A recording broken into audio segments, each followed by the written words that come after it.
Hey everyone, welcome to the RotoGrinders Morning Grind Podcast. I'm your host, Stevietpfl. It's Wednesday. It's January 4th. It is 2023. Haven't messed it up yet. It will only take a few more days, I'm sure. I'll mess it up. But if you're watching on YouTube, welcome. Thanks for hanging out. It is Tuesday night if you're watching on YouTube. But if you're listening to the podcast, you're probably listening to it on Wednesday. So appreciate everyone listening. Today, got our buddy Keith Eister, Eys819. Keith, 3-game NBA slate where the Thunder scored 150 points. I'm ready to move on to this 12-game NBA slate here for Wednesday. Yeah, man. Happy New Year, first of all. Yeah. Definitely a weird 3-game slate for Tuesday night. We kind of expected the blowout between Boston and Oklahoma City, but I don't think anybody expected Oklahoma City to be the ones doing the blowing out. If you're listening to Crunch Time, I was heavy onto Trey Mann, and he got way more run despite not starting. He played 32 minutes and put up 44 DK points, so that worked out really well. Hopefully, we got some people onto Trey Mann. Projections had Isaiah Joe popping right up at lock as well. He put up a great game, so hopefully some people got some exposure to Thunder. And Giannis with another a big game, 55 points and 10 rebounds. Like, the games some of these stars are putting up here recently is just incredible. Like, obviously Donovan Mitchell with the massive game Monday, and a bunch of people had 40 points. Now Giannis going for 55 on Tuesday. Like, some of these games are just awesome what we're seeing in the NBA here. So I was right about Brook Lopez in that game. Or not Bobby Portis. I was very, very high on Bobby Portis on the podcast, but I was very low on Brook Lopez. Whoops. I mean, Drew only playing 19 minutes obviously helped Giannis a ton. That, Yep. You ran good on that. What a game for sure for Giannis. Yeah, I mean, it's an interesting. Listen, we're moving on. I don't even have anything else to say. Also, like, the NBA did so great with scheduling last week. This week the schedule is so crappy, but anyway, we'll be back tomorrow talking football week 18. It'll be tough to talk about football tomorrow, but we'll get there. But yeah, let's get into it. 12-game NBA slate. What's up, Brent? What's up, Yeezy? What's up, Trey? Appreciate everyone hanging out over there on YouTube. Memphis at Charlotte, 229 total. The Grizzlies are a 7-point favorite in this one. On the Charlotte side, Gordon Hayward is doubtful. Cody Martin is questionable, and Kelly Oubre is out. He's going to be out for a little while, so I'll continue to say it, but yeah, just know that he's going to be out for a while. On the Memphis side of this game, Brandon Clark is out. Danny Green is out. And then Zero Williams is questionable. We'll go to Memphis first. What do you like here for the Grizzlies? I mean, fantastic matchup here against Charlotte. You obviously have to have some interest in Ja. I think he's a perfectly fine spend up on the slate, even though it's a monster here. This is a great matchup. Desmond Bane, we don't know what the minutes are going to look like. He sat out over the weekend, and he has only played 29 minutes since returning is his highest. When does that tick up into the mid-30s? Not for sure, but the price tag has fallen a little bit on Desmond Bane. 6,700. If he gets like 32 minutes here, I'm highly interested in this matchup. If he's in that 28, 29 minute range, I think he still has a chance to pay it off. So I'll play a little Desmond Bane. And then if they're missing a bunch of front court guys again, I think you can take shots on Jaren Jackson Jr. Not a guy that plays a ton of minutes, but with them short on bodies, he's seen 29 minutes at least in each of the last 3 games. If Aldama misses and Clark misses, Zaire Williams, another front court body, like, if they're short on bodies here, I'll have some exposure to Jackson as well, just because this matchup against Charlotte is fantastic. But Ja is the priority. I think you can definitely play Desmond Bane. Give me some Jaren Jackson, and then, I mean, depending on who else is out, you could even go deeper on Memphis here. One of my favorite value plays as of right now is Steven Adams. I mean, it's weird to like say Steven Adams on a 12-game slate, but that's just how bad Charlotte is against big men. He scored 51 fantasy points against this team earlier this season in 21 minutes. So Jaren Jackson being back obviously has hurt the production a little bit, but I mean, you look at his last few games, the guy is rebounding at such a high clip. this is a team that's terrible at rebounding the basketball. I mean, they're bottom 3 in, I think it's against small forwards, power forwards, and centers as far as rebounding. So I think Steven Adams at 5,400 on DraftKings with over 42 fantasy points in 3 straight games. He just didn't get enough price bump in this matchup. So like Steven Adams, I agree with everything you said. I mean, tournament-wise, I think Desmond Bane, you play the tournament shot and hope you get that 4 or 5 minute bump, without being announced. That's even better. So John Morant's probably my least favorite of the group today, which probably means he'll go for like 70 fantasy points because it's happening lately. But I mean, I like the value. I think there's a lot of value here on Memphis today. And I mean, that's kind of where I'm leaning. On the Charlotte side, LaMelo Ball is 10-2. His price is kind of caught up to the production. LaMelo Ball is a good like 50 to 60. I don't know if he's like a 70 to 80 point guy. And at 10-2 on a 12-game slate, we're really going to need that like 65-ish type upside. He has it. It's just I don't think it's going to happen all the time. Rozier is much cheaper. I think PJ Washington is someone that is going to continue to play 30-plus minutes a night. He's 5,600 with Kelly Oubre out for a long period of time. That's definitely something to watch. And one more thing that I'll note before I send it over to Keith here is Dennis Smith Jr. returned the other night against the Lakers. He played 18 minutes. This is someone that was playing really strong minutes. We'll have to see what it looks like with Ball and Dennis Smith Jr. both active. But I think he's someone that can get like 22 minutes. Don't know if I go here at 4,700 on this slate, but it's something to watch if we get closing on the weekend. So what are your thoughts on Charlotte? I agree with your LaMelo take. It's tough to pay 10-2 in this matchup against Memphis, who's been really solid on the defensive end. I think I agree. I want to run it back. I'm going to have plenty of Memphis exposure, so I'm looking for run backs here. But if I want to play playing LaMelo on the other side of that, I'm focusing my entire salary allocation, basically, or at least my 2 spend ups, into this game on a 12-game slate. And I don't know if I feel comfortable with that. So I like dropping down to Rozier. I think he has plenty of upside without Oubre, without Hayward. Certainly plenty of shots to go on for Terry. I like the PJ Washington call. He's going to be out there a bunch.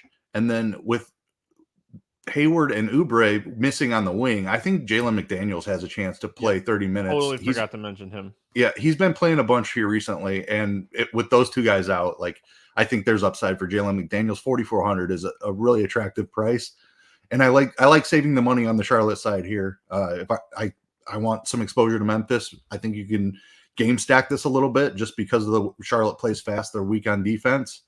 I like some of the pricing on Memphis, so I want 2 or 3 guys on Memphis, and you can run that back with a Rozier or Jalen McDaniels, I think, and be completely fine. I like that, even though it's the first game of the night. You know what's crazy? I mean, if DSJ was just a little bit cheaper, I don't know what he's priced at on like FanDuel or Yahoo, but with Hayward doubtful too, like McDaniels probably gets like 34 to 35 minutes in this game. There's still a lot of minutes, and I could see like DSJ closing both halves.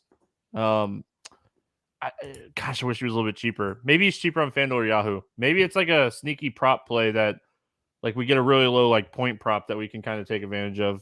Just mentioning one more time, DSJ. We got Phoenix at Cleveland. This game currently sitting at 221.5. The Cavs are a 5-point favorite. On the Cleveland side, Garland's doubtful. I mean, that's the biggest thing. Evan Mobley is questionable. Rookie Rubio, Wade, and Windler remain out. On the Phoenix side, Devin Booker is out. Cameron Johnson is out. But Cameron Payne is back. Did that happen over the weekend? It did. Yep. Or yesterday? It happened yesterday. Yeah, yesterday. That's right. He returned Monday. If you're listening now. But yeah, he returned Monday. I knew I had seen it come like through. I mean, you weren't playing him on his first night back. But anyway, let's go Phoenix first. No Booker. I mean, if you did think that like Payne is going to get the minutes bump, I mean, he's somewhat interesting. But I mean, honestly, I kind of like Landry Shamet here at 4,600 with no Devin Booker. He came back as well. He played 25 minutes, not 18. And this is a guy that was playing like 35 minutes a night with the injuries. So I think with Booker out, we could see Shamet shoot 15 times, play 30-plus minutes at 4,600. tough matchup. Cleveland's the worst team in the NBA to target. What are your thoughts here on Phoenix? Yeah, I think what you said there at the end is kind of how I'm feeling. Like Chris Paul just doesn't shoot enough to target him in this type of matchup. The price is fair, especially without Booker, but I don't know. Like it's hard to trust him against Cleveland. Ayton, kind of the same thing. Like you've got Jared Allen on the other side, potentially Evan Mobley coming back. Tough spot for Phoenix here, in my opinion. Like they haven't been as good this season. And obviously they've dealt with Paul out for a while, and now Booker's out for a long time. But yeah, like I struggle with this Phoenix team.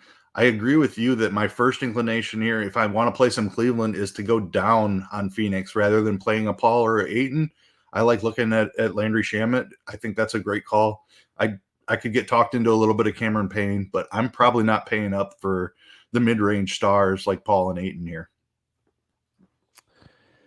Other side of this game, Cleveland, I mean, obviously, you mentioned it, Donovan Mitchell, 102 fantasy points. Like, we didn't see, 100-point fantasy. Like, it's not heard of. Like, yeah.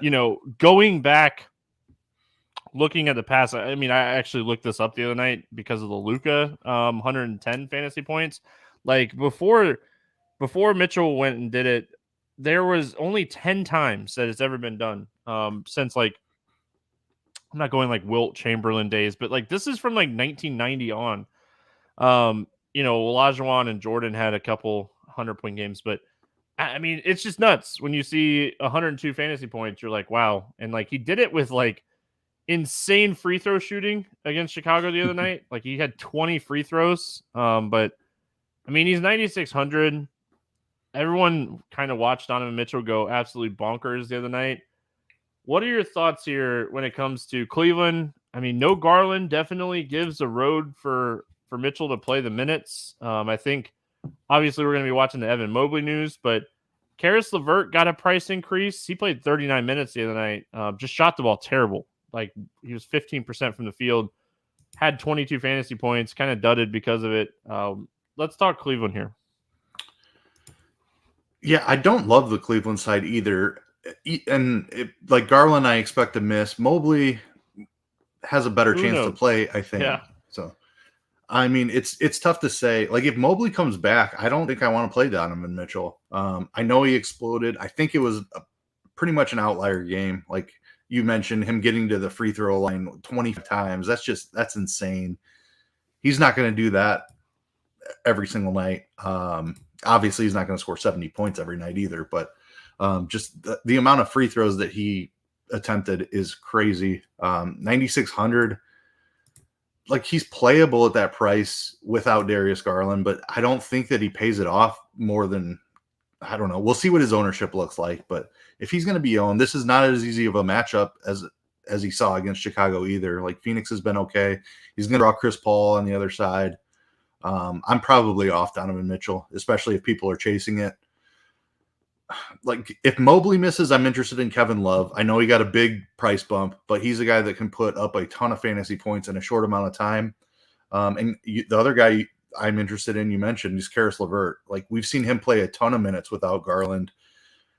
He's a streaky shooter, but when his shots are on, he can put up some fantasy points. So I think he has a 40-point ceiling here, 5,500 fair price tag. I like LeVert. And then Osman at 3,900 is interesting also if Garland and Mobley are out.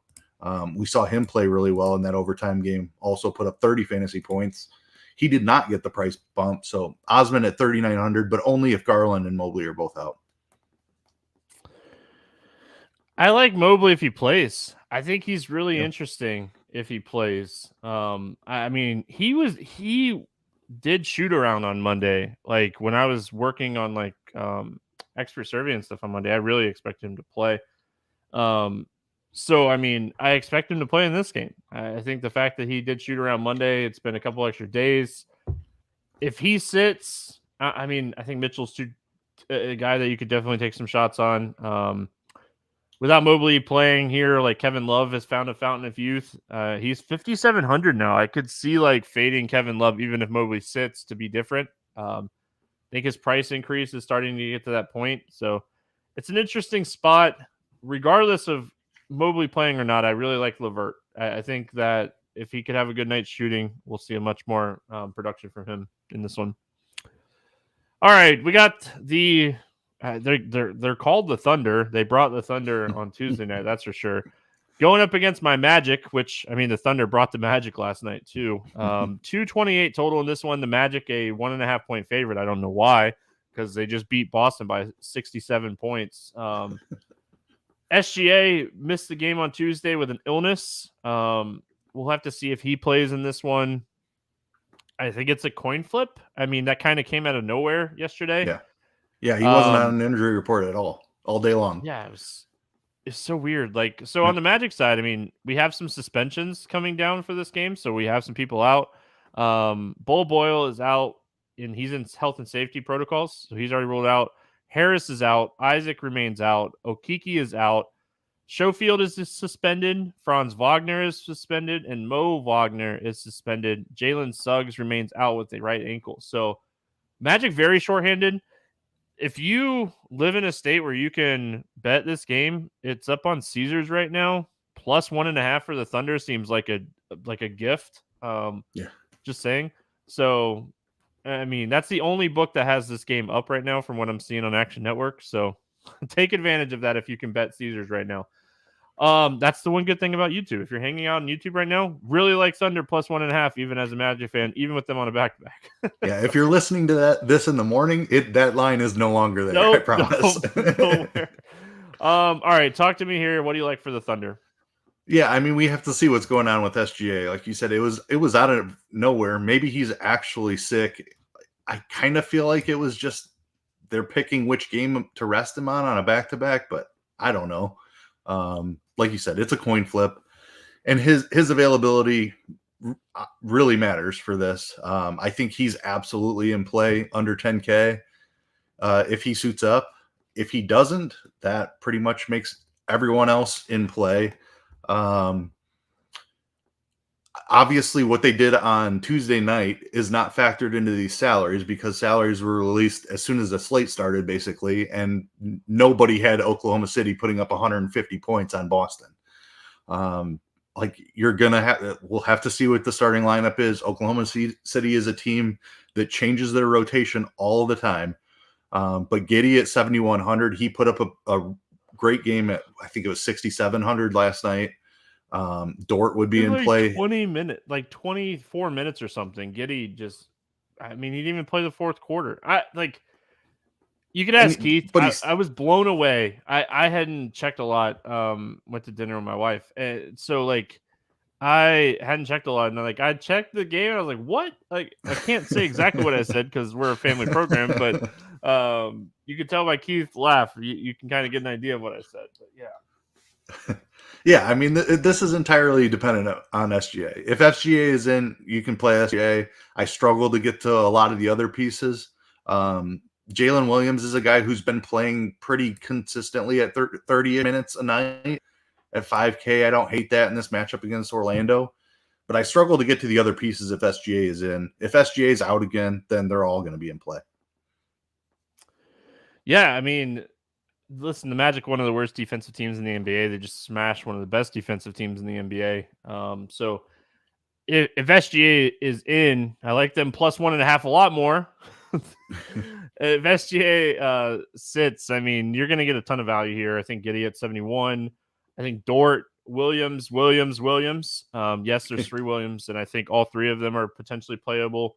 Isaiah Joe at 3,200 is really cheap. I mean, the problem with the Thunder, and I was on Expert Survey on Tuesday, and the news came out about SGA, and you're like, the rotations are impossible to project. So they just play hot hands. They give guys minutes when they're playing well. They take guys off the court when they're not playing well. They're an impossible team to figure out rotations. It's very random. You can look through all the data that you want. It's impossible to figure it out. SGA in or out, it doesn't matter. I mean, you're just taking shots in this matchup on some of these value plays just because, I mean, the Magic are very short-handed. This game should be a good spot for the Thunder. Derek getting me with a what's up the ceiling kind of joke in YouTube. All right, I see you. On the Orlando side, I mean, so many people out in this game that Mo Bamba is 43. I feel like he's someone that's going to play a bunch of minutes in this game. They're going to need him. They're going to need Fultz. They're going to need Wendell Carter Jr. I mean, they're going to need Cole Anthony at 5,300. Like, very short-handed Orlando team missing. I mean, Franz Wagner is one of their better players on this roster. Mo Wagner has been playing fantastic. Bol Bol has been playing really good. I mean, it's really hard to not like the Magic in this spot against the Thunder, assuming that the Thunder don't beat them by 50 like they did the Celtics. So you're a Magic fan. I think I remember this correctly. Earlier in the year, before Carter got injured, weren't him and Bamba playing together a little bit? Yes. Okay. I think they do that here. With the only problem with that is, like, do they match up with the Thunder? Like, yeah, that's true. The Thunder play really small. Like, they start Jalen Williams at the 4 a lot, and he's not a big dude. That's a good point. But I mean, Wendell Carter Jr. could potentially play the 4. But I mean, does that make us like Wendell Carter Jr. less if that's the case? Or do they play him at the 5? I don't know. I mean, does Gary Harris get a bunch of minutes in this game? Does Terrence Ross get a bunch of minutes in this game? Maybe Mo Bamba doesn't play a lot in this game, and we see a lot of Wendell Carter Jr. and maybe some of these wings. Yeah, I think Wendell Carter Jr. is my first look. First of all, the Thunder are a great matchup for bigs. They've been crushed. Like, they just don't have any post defense whatsoever. So I really like Wendell Carter Jr. regardless. If Bamba's going to see extended run, I can definitely get on board with him at 4,300 as well. Yeah, I mean, we kind of have to see what the starting lineup is. I think that's how I dictate some of my exposure here, but I really like WCJ. If Bamba's in the starting lineup, I love him. Fultz is fine. I think Paolo is the one I'd be least likely to pay for. But I do have interest here. I'm either playing SGA or the Thunder value, depending on how that situation shakes out. So I want some exposure to Orlando here too. Yeah. Paulo Banchero, I mean, he has the ceiling. It just, he really hasn't had like big games here recently. I think, like, if you're wanting to chase ceiling, I think it's going to come from like Fultz or Anthony in this game. I mean, it doesn't matter who the Thunder roll out there. These guys are going to be on the court. They're just going to need to be on the court. So, I mean, I could see these guys both playing 35 plus minutes tonight because of who's out. So if Suggs was back, I know he practiced full on Monday, but they did suggest that like he's not going to play yet. So I think he's going to need a little bit more run before they get him back in the lineup. So I think like it's bombs away here with Cole Anthony and Fultz. All right, Indiana at Philadelphia taking on the Pacers or the Sixers. Man, got this game all mixed up. I wrote it down wrong. 232.5 total here. Philadelphia a 7.5 point favorite. I wrote down Indy minus 7.5. That was wrong. But knew it right when I saw it. Duarte is questionable. I mean, that's really it. Tice remains out. And then on the Philadelphia side, they're healthy. 100%. No one out as of the night before. So two pretty healthy teams outside of Duarte, but it's not like he's playing a ton of minutes right now anyway. So talk to me. What do you like here, if anything, for the Pacers? This game's hard for me to figure out. Like, Philly getting healthy. So, like, you can obviously always play Embiid and Harden anytime, but Maxey coming back matters for how much Philly I want to play. And the Indy side of this is a very difficult matchup for Indy. You can always play Halliburton. 9,100. Like, the price has come down a little bit. We've seen him in the high nines at points this year. So it's not a great matchup for him, but he's probably going to be low owned. I don't hate shots on him. I don't like the matchup for Miles Turner. I probably don't get there against Embiid. Buddy Hield is fine at 6,100. Mathurin at 4,600 would be fine. That's probably like, you just need a bunch of points off the bench for Mathurin. I don't love the Indy side here, but I might take some shots depending on how much Embiid I want to fit in. Yeah, I mean, we've seen weird rotations from the Pacers lately as well, like getting Nembhard and like Nesmith minutes, but like we've seen them not get minutes. So, I mean, the Pacers are a tough team to figure out. I think if you're chasing ceiling as Halliburton, I mean, if you're playing Halliburton, you probably want to run it back with like a Harden or Embiid. I mean, so it makes it a little bit tougher. I think in large field tournaments on like DraftKings, you could take some shots on Buddy Hield in this one. I mean, he's someone that can get hot. He's been shooting the ball really well here recently. He can keep shooting well and just pick up a few extra stats on the side. I mean, he's someone that can go 6, 7, 8x in this spot. James Harden defense never scared anybody. The Philly side, I mean, listen, Indiana is a great team to target. It's a great team to target with bigs. We could see Embiid have a monster game here. I struggled to get to Embiid on this slate at 11-2. Harden at 9-8 is a little bit easier to get to, but it's still 9-8 for Harden with Embiid healthy. I mean, I'm just not seeing a ton on the Philly side, and maybe that's why I just don't have a ton of interest in the Pacers side of this game either. Yeah, I have a little more interest in Embiid than you do. He might be a priority for me in the slate. We just saw 40 points and 42 points, 11 rebounds his last time out. He's one of those guys that can just go bananas and put up 70 fantasy points. We don't have a ton of value as of right now on this slate. We'll see what opens up. It's a 12-game slate. There's a couple of teams on back-to-backs. Like the SGA thing would matter. If we get SGA out, then I think Embiid becomes even more in play with all the value. But right now, like you said, he's a little bit tough to get to. But this is a fantastic matchup, and he has one of the best ceilings. So I love Embiid in this spot. Harden with Maxey back is a little more difficult. And I know Maxey's not starting at this point, and he's not playing full minutes. But his presence on the floor still matters. Like they're going to play together a fair amount throughout this game. So I think that's a slight downgrade to Harden. We've seen Harden still pay that off even next to Maxey, even early in the season when Maxey was starting alongside him. So I don't hate Harden either, but Embiid would be the priority for me here. Maxey's still too expensive too. Yep. Embiid, I mean, I'm with you. Like, if I had to rank Philly players just overall, Embiid wouldn't be number one for me. I'm just saying, like, it's 12-game slate. There's going to be some spots that we're going to talk about here in a few minutes, cheaper price tags that I just struggle. But, I mean, listen, I'm never going to tell you not to play Embiid, especially against the Pacers. I mean, yeah, great matchup. San Antonio heading to New York to take on the Knicks. 229.5 total in this game. On the Knicks side, RJ Barrett is out. Derrick Rose is questionable, and Obi Toppin is doubtful. On the San Antonio side, Bates Diop remains out. Vassell is questionable. We'll start with San Antonio. I mean, this is a matchup I want to target. This is a game I have circled on this slate as just like a sloppy, high-scoring game. What are your thoughts here on San Antonio? Yeah, I figured the other side of this game was definitely one of those spots you were talking about. I have a ton of interest in the Knicks, so I'm probably trying to find some Spurs exposure here. I think it's a really tough matchup for Pirtle inside. Mitch Robb, if he stays out of foul trouble, is solid. Randall's a good presence inside as well.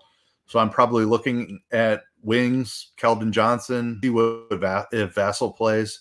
I think Keldon is the primary target here. Sohan is a bit interesting if Vassell sits. He's a guy we've seen play over 30 minutes in that situation and pick up a little bit of usage. So I'm keeping an eye on the Vassell situation. I think you can play Vassell if he's in there. But Keldon is the priority. Vassell would be second to him. And then Sohan, if Vassell is out. Trey Jones, like, he's just priced appropriately. I think if you were trying to make a game stack, he's in play, but probably not a primary target for me. Like the Sohan call. I think he just kind of got run off the court the other night, like most of the Spurs did in the blowout against Brooklyn. We all knew that was going to happen. I mean, that game wasn't going to stay close. So I do like they've been playing him a lot of minutes. He's kind of taken Zach Collins minutes, Podol being back, so I think if Vassell sits, I'm with you. I like his value. I think Trey Jones is someone you could potentially go back to the well here, especially with like Barrett out. You're going to kind of get a different look guard situation for the Knicks, wing situation, however you want to say it. So, I mean, I don't mind Trey Jones at 5,700, but I'm bearing the lead a little bit. I think Keldon Johnson has a huge ceiling in this game. I'm going to be playing a lot of Julius Randle on this slate. And I think he's the guy that I'm going to be pairing it with the most. Going to the Knicks, I just said it. I really like Randle. Like, he's averaging per 36 minutes this season without Barrett on the floor. Randle is averaging 50 fantasy points. His usage goes up 3%. He's averaging 4 more fantasy points per 36. I mean, that tells you a lot of what you need to know. Over 60 fantasy points in 4 straight, over 58 in 6 straight. Like, it doesn't get much better than a matchup with San Antonio. So I love Randle in this spot. Brunson is someone that sees a nice bump. His price is kind of in that iffy range. Quickly has been playing fantastic. The game the other night, I'm going to kind of overlook that game against Phoenix. He didn't get his full complement of minutes. What are your thoughts here on the Knicks? Yeah, you nailed it with Randle. That's where I was headed here as well. Dude's just been playing amazing without RJ Barrett. Just a massive ceiling. Price tag continues to rise. Don't care. This is one of the best matchups in all of basketball. Spurs dead last in defensive rating. Play some Julius Randle, like 10-5. That's totally fine. He could put up 60 fantasy points. He's been doing it with regularity. Brunson has been out for a portion of that, but even though he was back last game, Randle still smashed. The Brunson price is about appropriate, I think. You can certainly play him, but I would prioritize Randle for that ceiling that we've seen without RJ Barrett. Quickly's price is a little bit tough for me. I know he showed massive upside, but that was without Brunson also. True. He's still going to play his 30-plus minutes with Barrett out, but I think the ceiling is a little bit lower with Brunson back in here. What we saw Quickly smash through the assist category when Brunson was out. He had 15 assists in one game, put up 7 and 7 in the other 2 games without Brunson. Three assists in the last game without Brunson. So I think he can still put some points in the bucket, but the assist rate is really going to take a hit with Brunson back. 6,200 is a bit of a tough price. I think you can take shots on Mitchell Robinson at 5,700. Never a comfortable play, but a guy that has some ceiling here in this matchup.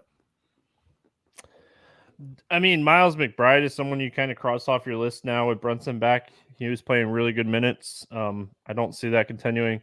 I think it's it's a great sign that you saw Brunson come back and play 39 minutes the other night. So if you want to be different as far as like Knicks and you don't want to go Randle, I think Brunson is the guy I would lean to the most. But I mean, this is a game I have circled. I like this game a lot.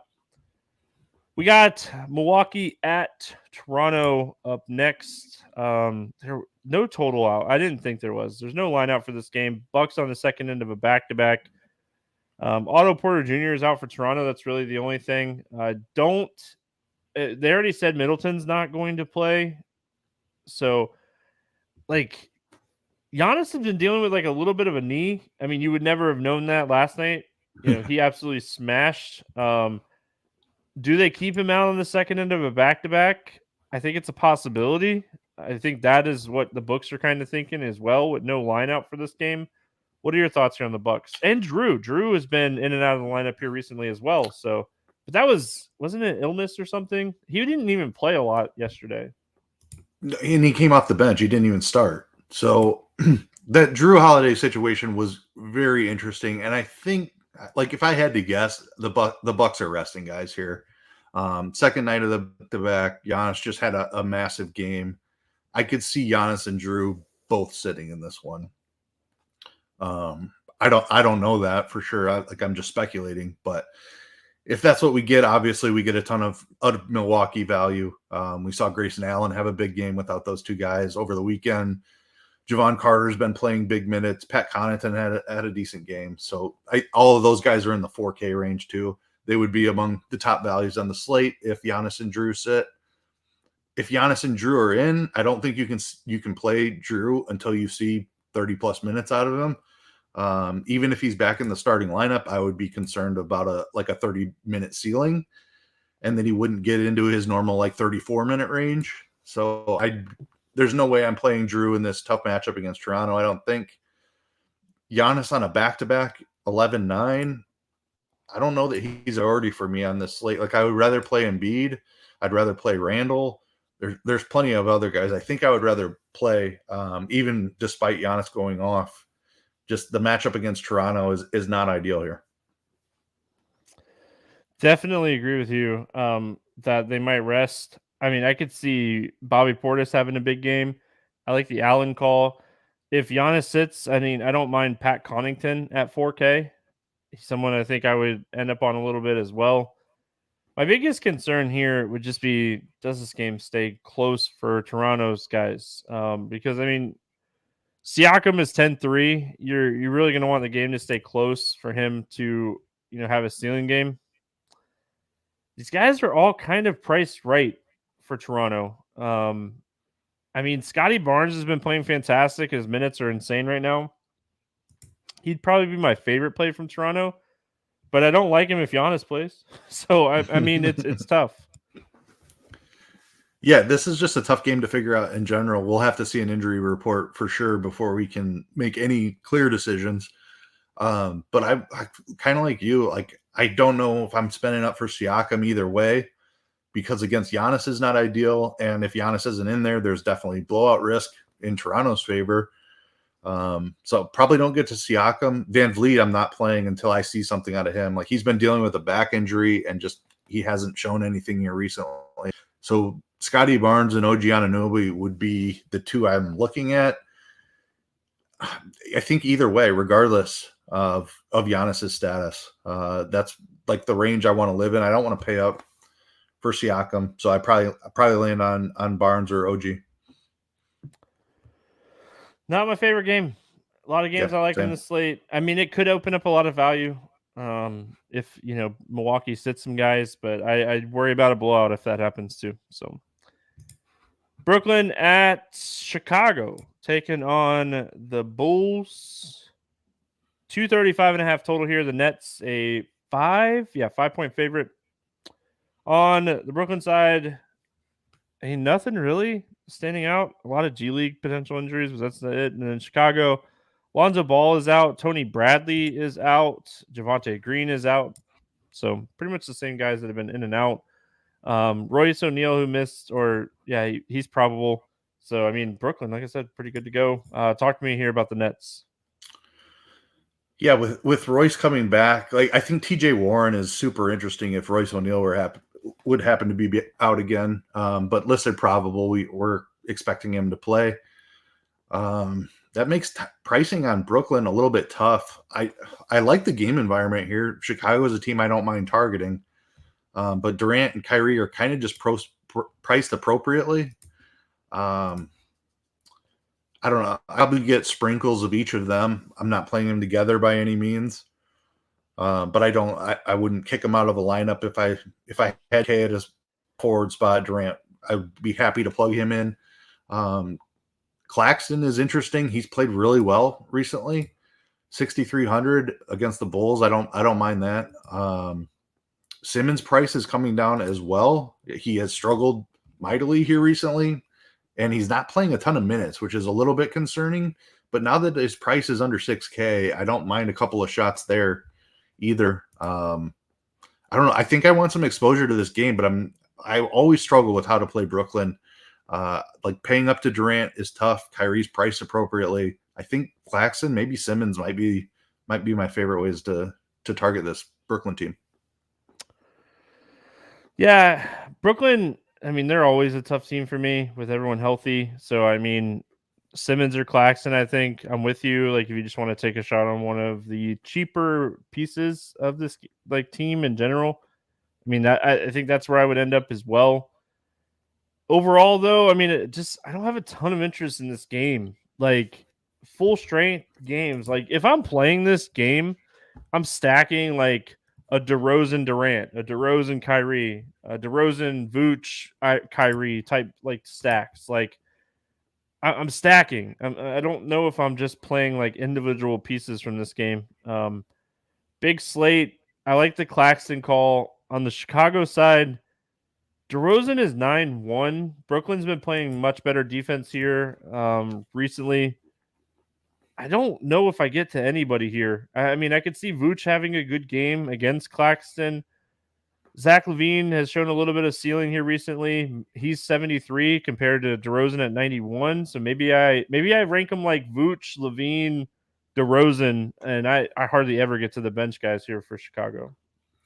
Yeah, I think Zach LaVine is the reason I have some interest in this game. I agree. DeRozan, like he's the one who just went off, and he has the highest ceiling. Don't get me wrong, but the price tag at 9,100 is tough. The Brooklyn defense, like you mentioned, has been really solid here recently. They're all the way up to 10th in defensive rating, which is surprising. They were down in the 20s earlier this season. So nice rebound from Brooklyn there on the defensive side. They're just playing great basketball all around. But I feel like LaVine at 7,300 has plenty of ceiling there. A guy we saw score 40 actual points recently, went for 60 fantasy points. Anybody that has that in their range of outcomes at 7,300, I'm willing to take a shot on. So I want to play a little LaVine here. It seems like he's healthier recently. He was obviously struggling a ton with that knee injury to begin the season, but seems like he might be coming out of that. I like the Vucevic call as well. Always willing to play big guys against Brooklyn.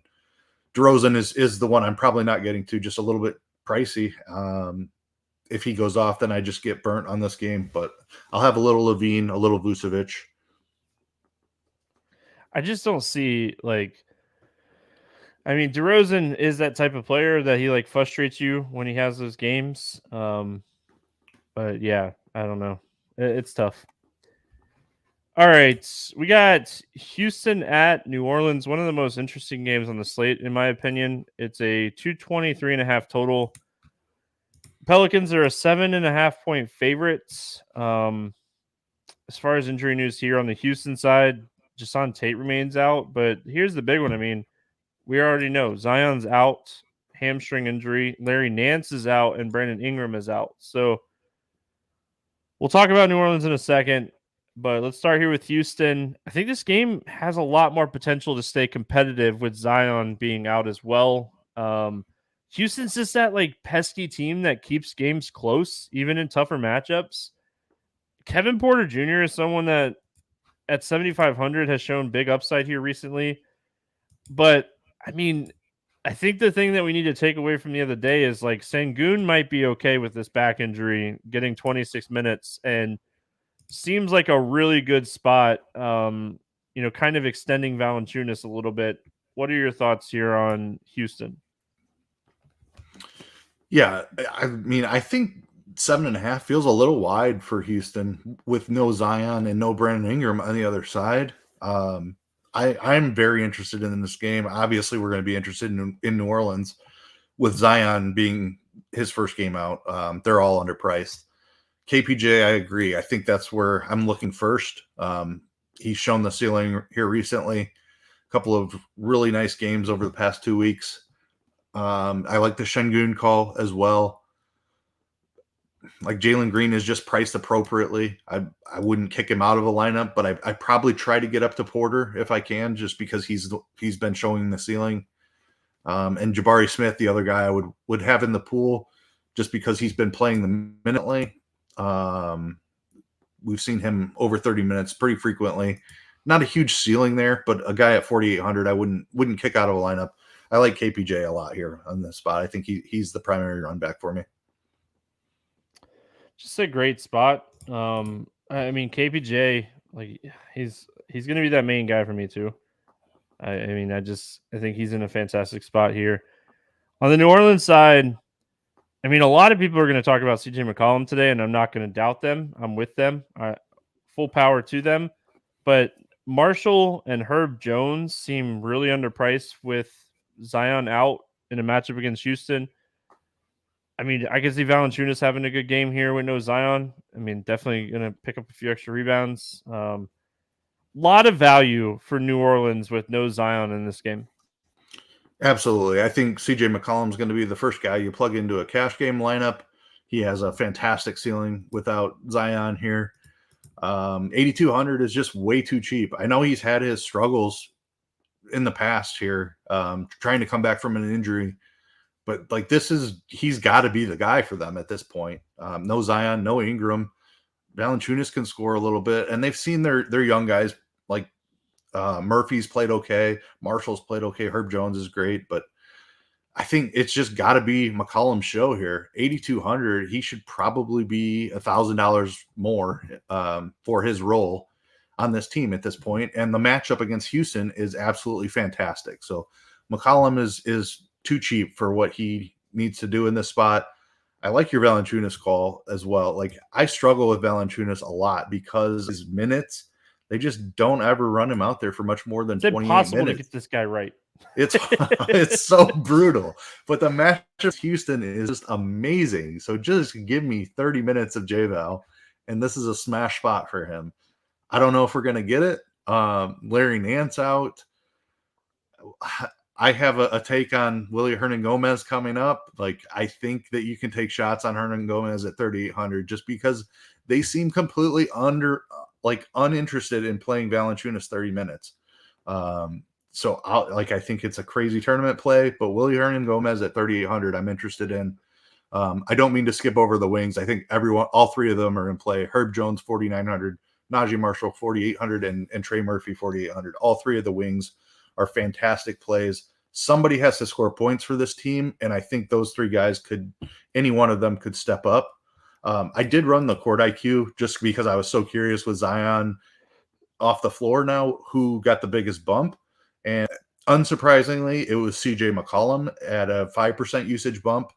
And sort of surprisingly, the next biggest bump went to Najee Marshall, 3.1% usage bump with Ingram and Zion off the floor this year. So I feel like Trey Murphy would have been my initial lean on that, but to see those numbers from Najee Marshall was pretty interesting. But all three of those wings absolutely in play in the 4Ks. Yeah, I mean, I think the only thing that concerns me about Najee Marshall is they are very committed to Herb Jones. But now with Zion out, I feel like the minutes could just easily shift over to Najee Marshall. Well, all three of them should start, right? Like, it's going to be McCollum, Murphy, Herb Jones, and Marshall and Valanciunas. Right? You would think so, yeah. Yeah. So, I think all three of them could play 30 minutes in the spot for sure. Okay, so my first lean is Herb Jones is my favorite value here, but Najee Marshall, if he's going to be the lower owned, or Murphy, if he's going to be the lower owned, like any of these three guys, I think are playable in tournaments, and they're all in that like price range where they're like grouped together. If you play like 150 lineups, like if you are a mass multi-enter person and you're trying to, be a little different, Alvarado would be who I would play and take some shots on here at 4K. Probably not going to play 30 plus minutes, but I think he's someone like now we're potentially taking like all of the all of the potential scorers that were with that second unit and kind of plugging them into the first unit. Yeah. So, I mean, Alvarado might need to take like 10 to 15 shots in this game. And we know this is a guy that doesn't mind shooting. So if you're a large field tournament player, I think you want to have Alvarado in your pool. It doesn't even need to be a lot. It could be like 5-10%. And I think it could be a difference maker today.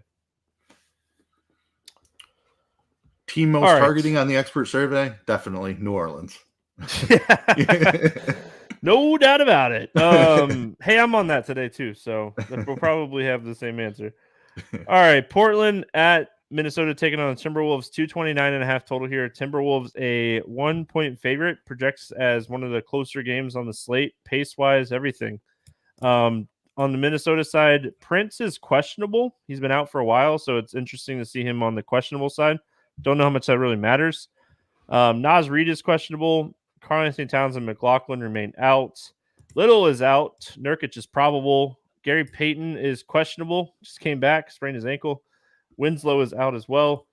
We'll go Portland first. Anything standing out to you here for Portland?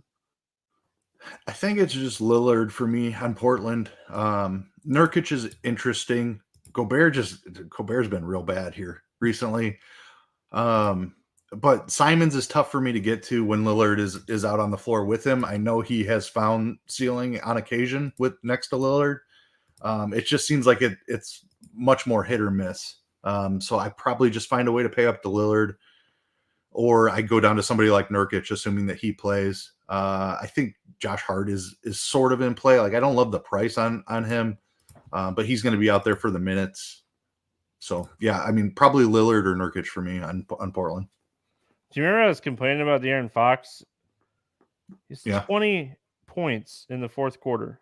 Wow. Yeah, can't complain about De'Aaron Fox anymore. He has 37 points in the game now. He hit his props. Not mad anymore. Good job, Fox. Kelly Olynyk, where are you at? Where you at, Kelly O? De'Aaron Fox is on another level right now. Yeah, crazy. Ooh, we've got a tie game with 16 seconds. We might get overtime there too. I was telling you that was a game I stacked up a bunch on that little 3-game slate. So we'll see. De'Aaron Fox might end up getting there after all. Yeah, I played Sabonis over Fox though. Oh, did you? Yeah. Well, maybe overtime will be a Sabonis instead of Fox. So there you go. All right. For me on the Portland side, I like Lillard a lot in this game. He kind of took a back seat to Grant the other night. Didn't shock me at all. Grant had a fantastic game going up against his former team. They absolutely smashed Detroit. This is a spot I think Lillard is going to be scoring a lot. I think this is a spot you're looking at his point prop. He's averaging 37 points in 2 matchups already against this team this season. So really like Lillard. I think he's potentially lower owned too. Simons, gosh, his price was creeping, and now he's had 2 good games. It's going to go back up. I'm still off of it. I need the price to come down. Josh Hart's price is kind of where it should be as well after having a few good games. So really, Portland for me is Lillard. And then on the Minnesota side, I think Edwards at 94 is tough for me to just get to him. I know he's the ceiling guy. Like, he's the guy you want to play for like a high ceiling. I just don't think Russell has the same type of ceiling. What are your thoughts here on Minnesota? Yeah, I'm kind of with you. Edwards is the guy I want to play, but there are so many other guys in the 9 to 10K range that I want to play ahead of him. I'm just not to get there. Nothing wrong with the matchup here against Portland. And he obviously has a fantastic ceiling without Cat, but I don't know how much I get there on the slate.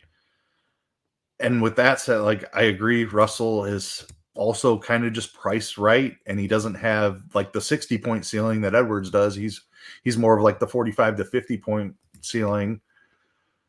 And Gobert has been atrocious recently. So I don't see how I'm playing Minnesota here. I think Russell might be the guy I end up on, and that's just if I happen to have the point guard position open at 7,600. I don't know that like this is a game stack that I'm seeking out.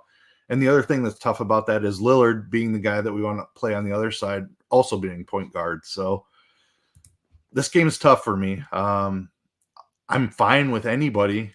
Edwards and Russell in particular. I think McDaniels, Anderson are just kind of like that. I struggle with their ceiling also. I know Anderson's had a couple of games here without Cat, but just he's not a guy I feel like has the ability to hit that ceiling consistently. So I mean, Russell's my favorite play from Minnesota, but I don't love any of them. All right, sorry. I'm so distracted by this. Like, they're reviewing it right now. Like, did someone in YouTube chat tell me? Like, I know Fox did he win the game? Did Markkanen not get the shot off? Like, Markkanen hit like a little like they had 0.4 like seconds or whatever. Markkanen hit like a little tip shot, but I don't think he got it off before the buzzer went off. He made it, but it looks like they're reviewing it. I don't know. Oh man. Gosh, what that's a game. To send it into overtime or to win it? It would have been to overtime. Fox already hit a layup. Yeah, Fox I think he had 22 points. Wow. So someone in chat, let me know. All right. Now that I'm totally distracted, we're moving on to Detroit at Golden State. This is a basketball game. It's happening tonight on the slate. 231 total. Golden State, a 6.5 point favorite.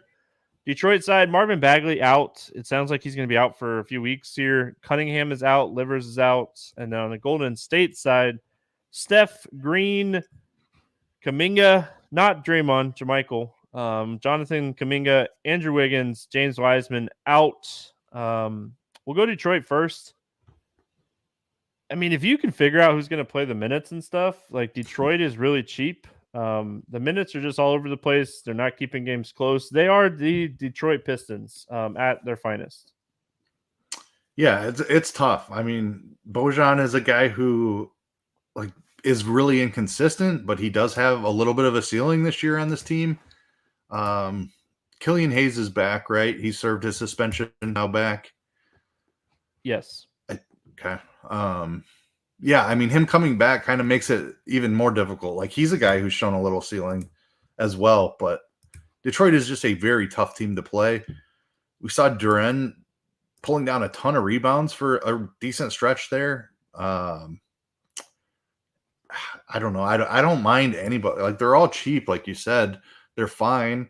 And I think Golden State is playable on the other side with their matchup. Detroit's another horrible defensive team. So I kind of have interest in this game, but the Detroit side is very difficult. I think any of Bogdanovich, Hayes, Ivy, even like Ivy's been tough recently. I probably wouldn't play him. But Duren and even Alec Burks has had decent games here recently. They're all in play. It depends on how much value opens up on the slate on how much Detroit I'm playing, I think. I think my favorite play from Detroit would be Hayes at 5,600. Like, he was showing some really good upside. His price kind of bottom. I mean, his price didn't really do anything because he's been out the last 3 games. So I think Hayes would be my main target here from Detroit. I think that someone like Bogdanovich is okay, but Hayes or Duren, I mean, he just didn't play a ton of minutes the other night because the game was ugly in Minnesota. He got in foul trouble really early in that game. So 5K for a guy that has plenty of upside. Hayes is coming back. I don't know how much I really like 12 rebounds a night there for a while. I'm pulling up 13, 12, 13, 19, 11, 14 rebounds in December. Like, he had that stretch of games in December. So, I mean, there's upside here for Duren. This is a fantastic rebounding matchup. That's why I bring him up. Oh, no, I like that call, though. Yeah, I mean, the other guy that I don't mind taking some tournament shots on here is Isaiah Stewart with Bagley out. I mean, the minutes are there. The opportunity's there. I mean, we know he's capable of like these like double-double 2 or 3 block games, steals. Like, so he's another guy that I would have in my player pool because I do like Clay a lot in this spot. 7,600. He's been shooting the ball fantastic here recently. Like 21 threes the other night, made 10 of them against Atlanta. Got that spot right. I mean, I'm all on this like fade Jordan Poole train. I know he went it for 45 the other night, fantasy points. I'm not playing a ton. His usage is insane. It's really working out right now. I could see him having a good game here, but Klay Thompson's going to be my favorite target here from Golden State. And don't look now, but like Draymond Green is playing a bunch of minutes. I mean, that Atlanta game was kind of crazy because of what it was, but I mean, I don't hate Draymond. I just don't love the price. We all want Looney to be a thing, and he crushed the other night. I like the matchup against Detroit, but I want to see his ownership. If he's going to be chalk because he had a monster game the other night, I'll probably be underweight on him too. The price came up, though, so you kind of need him to play those 30 minutes at 5,400. Like, Looney was the guy I was looking at too, just because of what's available in their front court. Like, no Kuminga, no Wiseman, no JaMychal Green. So they literally have no front court bodies. It's Draymond and it's Looney, and that's about it for front court guys. I think Looney kind of has to play 30 minutes in this spot, and Draymond too, for that matter. But he's 6,500. I don't love the price tag there. I don't love Looney's price at 5,400 either, but I think he has a higher ceiling than we're used to with Kevon Looney, just because the minutes upside is there with them being short bodies in the front court. I'm interested in Poole and Thompson too. I kind of agree with you that I'll play Thompson over Poole. Just feels like they need somebody to take over this team, and Klay Thompson is looking healthy enough. He's shooting the ball well enough at this point to where he's going to be the guy to carry them through this Curry injury. So I love the Klay Thompson call, but I'm interested in Looney as well, even though the price up. And another guy, Anthony Lamb, played a bunch of minutes. Like, he's a guy that can play the 4, and they just don't have enough front court bodies. So I could see him playing 28 to 30 minutes again. All right, we're going to keep cruising here. I'm done getting sidetracked. What a crazy end to that game. It's over. They waved off the Marketing basket. Gosh, it was close. I know. Like, I'm with you on that one. But like, watching the De'Aaron Fox, like, drive to the basket, like, Kelly Olynyk just, like, stands there. There's, like, under a second left, and all you got to do is, like, try to defend it. He just stands there. Like, who cares if you have 5 fouls with less than 10 seconds in the game? Right. Anyway, Miami at LA taking on the Lakers here. 225 total. The Miami Heat, a 4-point favorite on the road here in LA. Dedmon is questionable. Haslam is questionable. Duncan Robinson is questionable. And Yurt-7 remains out. On the Lakers side, LeBron is questionable. Ankle soreness. Lonnie Walker is questionable. Knee soreness. Westbrook is probable. Anthony Davis remains out. Talk to me here about Miami. Miami's a tough team for me all the time. Just like the way Hero's been playing this year, just kind of has cut into Butler and Bam's ceiling. Now Hero's priced way up right next to those guys. So I struggle with Miami. I like the matchup against the Lakers. They play fast. Their defensive rating has taken a huge hit since Anthony Davis is out. I don't know how to choose between the 3 stars here. And they're the guys I want to play as long as they're healthy. Maybe Jimmy is the guy just because he's missed some time, has come back and shown a ceiling a little bit here recently. But I don't know. I struggle with it. I don't know how often I'm getting to Jimmy Butler, but I certainly don't mind him. And I think this is a good matchup for Bam as well. Thomas Bryant defense on the other side, not something I'm scared of. I mean, it's kind of the same scenario for me as like the Chicago Bulls, except for Miami is more expensive. I mean, 8-7, 8-9, and 9K for 3 guys that really, like, any of them can go off on any single night, but they're all kind of take from each other. If I had to play any of the 3, it'd be Bam today, and then it'd be Butler, and Hero is always going to be third for me when the other 2 are healthy. So, I mean, if you want to take some tournament shots, I think you take some tournament shots on, like, Victor Oladipo. His role seems very secure right now. As long as he's in the lineup and not out, like, he's kind of playing like 30 minutes. Like, low-key playing 30 minutes and scoring the basketball. Getting, like, he's like a 5'5", 20 guy. Like, that's his upside right now. And, I mean, at 4,700, if you can go for, like, 35-plus fantasy points against the Lakers, I mean, I don't think it's the craziest thing. So, tournament-wise, I think Oladipo is where I'm at. But, I mean, Bam should smash here. The Lakers do not have anything to match up with him. He crushed his team a week ago. He should smash. It's just, do they feed him the ball is always the biggest question. I mean, Thomas Bryant on the other side, going to the Lakers side, he's been someone that I've been playing a lot. Played him a lot the other night against Charlotte. Absolute great spot. If LeBron does not play in this game, Westbrook 7,600, maybe, but I mean, I don't love the Lakers if LeBron sits. I want LeBron to play in this game. I want LeBron to play in this game for the Miami side too. Yeah, I agree. I think if LeBron sits, then there's significant blowout risk here. So I agree with you. I want LeBron in to have a ton of exposure to this one, and LeBron would be the guy I'm targeting. I'm with you on Bryant. I've played a bunch of him too. Like his price has come up as it should though since Anthony Davis left, and he's shown he's handled himself very well in my opinion in Davis's absence. 6,200 is probably getting close to where he should be, and this is a tough matchup against Bam, so not the best spot for him, but I think you can still take shots there. LeBron is the primary target though. I wouldn't play Westbrook if LeBron is in. LeBron is out, then I would get some Westbrook. All right, we're going to finish it out here with Atlanta at Sacramento. Fantastic game. I mean, a few books have this at 244. The Kings -1. Coming off of a big win. What a comeback win type of game. Capella's out for Atlanta. We'll see on Sacramento. I mean, as of right now, everybody's good to go. I didn't see anybody leave the game or have any injuries when I was watching. We did come on the podcast, halfway through this game. So Atlanta side first. I mean, gosh, this game, like we've talked about a lot of good games. This game is a 244 total. 244. It's 9 points higher than the second highest on the slate. Like, I think, is that the highest total this year? I remember a 242 a couple days ago, but I think 244. It was the Sacramento Utah game tonight or Tuesday night. Was 242 also? Yeah, and then there was another one earlier this week also, but I don't know that we've seen 244. That's a monster. It's going to be like, you look at all the stats, right?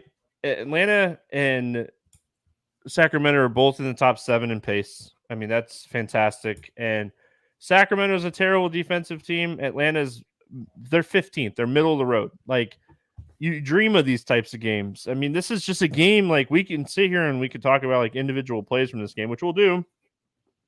But this is a very game stackable game. If you can get the right pieces, which did not happen for me. I mean, I had a lot of De'Aaron Fox props. Sabonis had a good game too, by the way.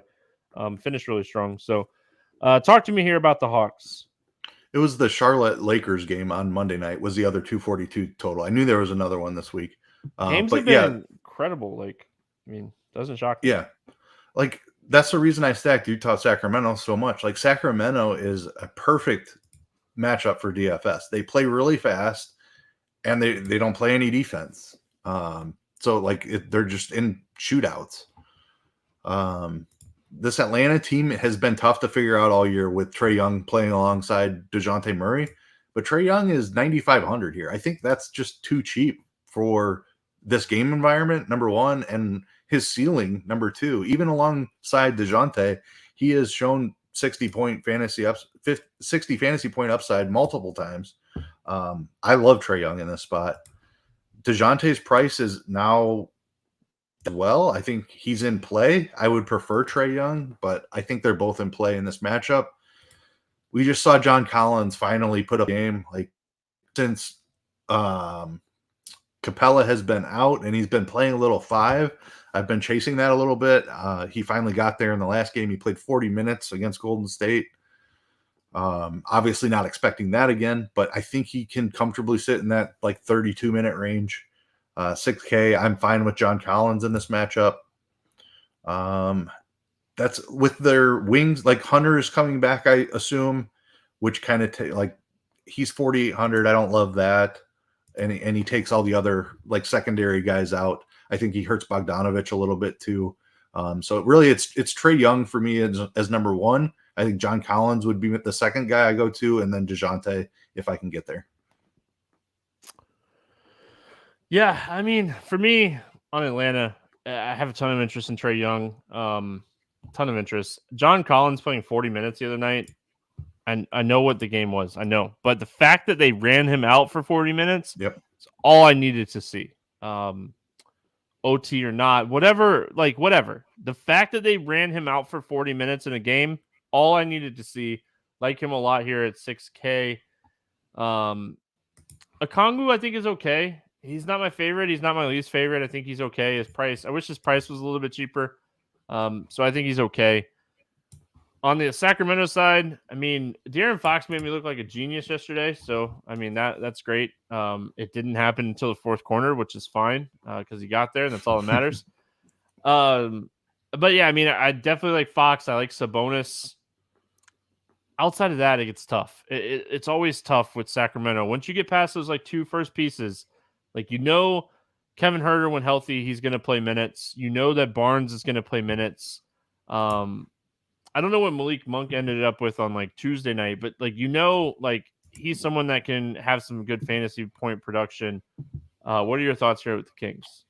Yeah, I was just looking that up as you were talking about that because the Kings are very tough to figure out behind Sabonis and Fox.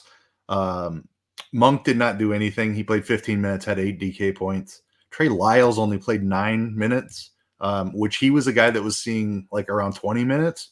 A guy that we talked about a little bit on Crunch Time that we had some interest in on a short 3-game slate. Obviously not going there on a full slate after Harrison Barnes is the guy that crushed. He played 37 minutes, 36 DK points. So I think these guys, the mid-range guys, are in play because of the game environment. Herter, Barnes, Malik Monk, even Keegan Murray. Like, I think you can take shots on those guys because this is going to be such a fast-paced game. We're expecting a ton of points here. They can all certainly get there. My favorite, I think, is Herter, just because Monk's been dealing with that injury. Typically, Monk is the guy I like to target as the usage guy off the bench and the cheaper of the three. But I think I would lean Herter here with Barnes playing big minutes. He's a little cheaper than Herter, which is nice, but I still lean to Herter. But it's really about, like, I don't know. The back-to-back is a little concerning here, but Sabonis and Fox are still in play for sure because of the game environment. If Monk sits, like he's been dealing with his shoulder, I like Mitchell. I said that yesterday, and Monk played, but he didn't play a ton. If Monk sits, I like Mitchell.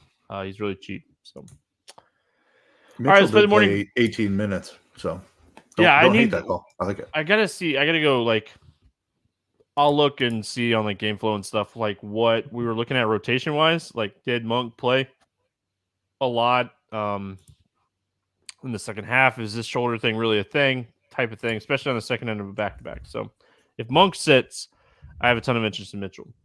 All right, morning grind game. Favorite play, under 5K to go 7X. Who do you got today?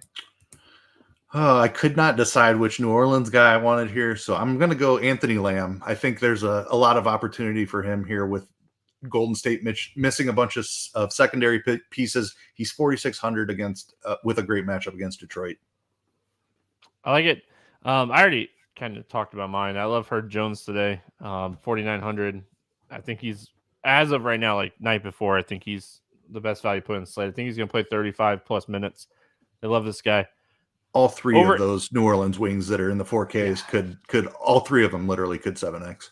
I think I would max it at 2 though. Like if I'm running Yep. 150 like in lineup HQ. Someone asked the question earlier in YouTube chat, but I think like I would max it at 2. Over 8K to go under 5X. Who's your bust today? I love this guy. I've played a ton of him this year, but Pascal Siakam against Milwaukee, it's either a Giannis who's been fantastic inside, or if they rest guys, then I think there's blowout risk. I'm going to go Siakam here. I've struggled with this question today. There's a lot of players that I like. I'm going to go Tyler Hero at 8,900. He could easily crush in this matchup against the Lakers, but with everyone, kind of healthy here for Miami, he's just my least favorite piece of the bunch. Favorite 6X play. Who do you got today? This one jumped off the page when I first opened up the slate. CJ McCollum with no Zion Williamson, 8,200 against Houston. Just a smash spot for CJ here. Call me a homer. It's fine. I'm going to go Fultz here at 6,600. Orlando is very, very shorthanded tonight against the Thunder. If this game can stay close, the Magic defense has been absolutely atrocious here recently. If this game can stay close and like just get half of the fourth quarter, like Fultz has 40+ point upside in this matchup. I think this is a game we see Fultz shoot like 15 plus times and have triple-double upside. So like Fultz a lot in this one. Let's get weird. GPP play of the day. Who is the guy for you today? I'm Willie Hernangomez here. We love the New Orleans wings. They're all fantastic plays. Hernangomez and Valanciunas have not played on the court together this year, so I don't expect him to get a huge uptick in minutes, but I think there's additional usage available on this second unit. You talked about it with Alvarado a little bit. If it's not Alvarado, it could be Willie Hernangomez. If he can get up to 18 to 20 minutes, he can smash 3,800 in 20 minutes, no problem. My Let's Get Weird GPP play is Jose Alvarado. I think we're on the wavelengths here. We're on the right page. It's just who does it. Like I don't know if both of these guys get there. I don't even know if I'd make groups. I mean, I don't think I'd get enough exposure to these guys to really make groups, but I think we're on the same page. We're seeing like with Zion and Ingram out, we're seeing like Marshall and Murphy and Jones potentially start, and like that is going to leave second team usage. And I think it's going to either be Alvarado or Hernan Gomez, like you mentioned. It could potentially be both of them, which could potentially hurt both of them. I mean, it could potentially be Jackson Hayes. It's really tough where it's going to come from.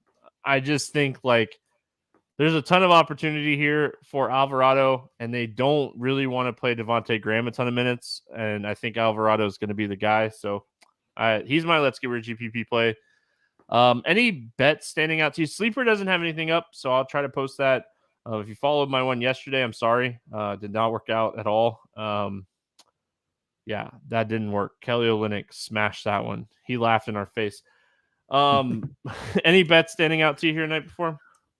I like Cleveland -5 against Phoenix. Phoenix just hasn't looked the same this year. They've obviously dealt with a ton of injuries all year long, but no Booker, and Ayton has a matchup against Jared Allen, which is not going to work out well for him. I don't think. I just don't see how Phoenix scores a bunch of points in this spot. So I know Darius Garland likely out for Cleveland.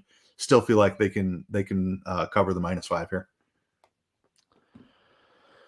Nothing jumping off the page to me outside of, I don't even know if it's still up, but if it is, and you're watching YouTube right now, Thunder +1.5. I'm refreshing just to see if it's up. It's still saying that it's up on Caesars. So if you are in a state where you can bet on Caesars, Thunder +1.5 seems like one of the best EV bets you can make tonight. So that's what I'm going to roll with. I actually don't have Caesars up, but I'm looking at Action Network, and it's usually very accurate. So I'm going to go with Thunder +1.5. But anyway, that's going to wrap it up here for Wednesday's NBA podcast. Tomorrow we'll be back with football. It'll be Keith again. We have Week 18. We have a lot to get through and a lot to talk about. It'll be a long podcast or a short podcast because there is so much to get through. But again, prayers out to Hamlin and his family. Just really thinking about that. I mean, I'm talking about it all day with certain like people that know that like I do sports talk for like a living. I mean, a lot of people reach out to me today and just ask me like my thoughts. And my thoughts are it's a dangerous game and I hope nothing but the best for him. I mean, that's just how I feel. So prayers out to him. Really just hoping that we get some good news here. So hope everyone has a fantastic Wednesday. We'll be back Thursday football. Good luck. We'll see you then.